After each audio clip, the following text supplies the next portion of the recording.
Texas has the unique distinction of having the very first four-year jazz degree program. So in 1947, even before the word jazz was actually cool, the lab band program here started at North Texas. So the 1 o'clock lab band was named for the hour that it rehearses.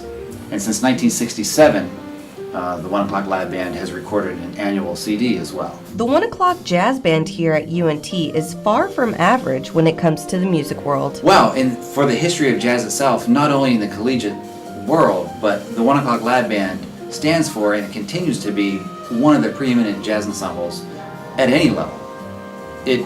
I would easily put the current 1 o'clock lab band up with professional lab bands or jazz bands, and we would have no difficulty keeping up, if not superseding them.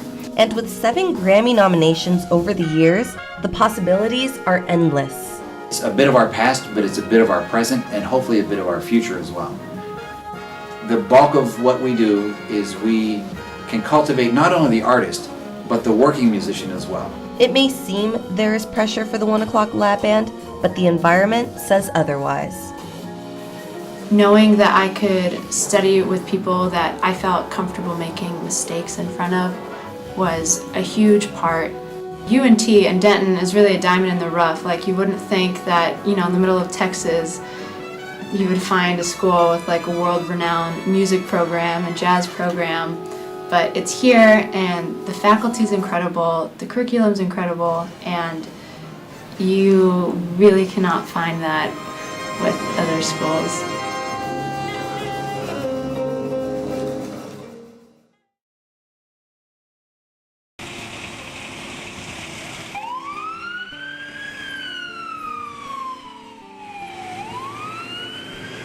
My name is Brian Gilmore.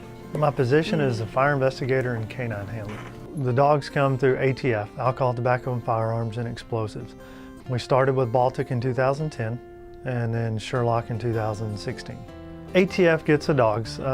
Their dogs come from several vendors. They have Seeing Eyes for the Blind, Puppies Behind Bars, Guide Dog Foundation. So they take those dogs and then they make them into either accelerant dogs or explosive canines. It's a 12-week process. The first 6 weeks, the canines are there with the trainers going through the odor recognition process. And the second 6 weeks of that 12-week process, the handlers are there with them. And then from that point, we work on a daily basis every day. And then Baltic made it for 7 years until his retirement. Sit. Lie down. Lie down. So we average around 2 hours a day of training.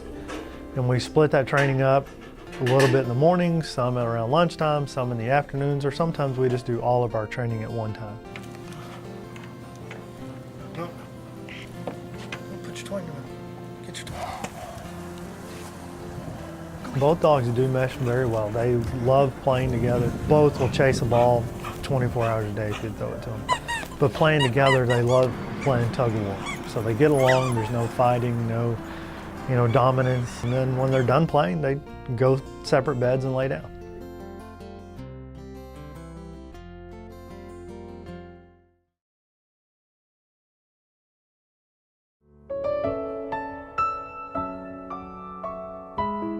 The mission of the Denton Community Food Center is to provide food on a temporary basis for families who are in emergency situations.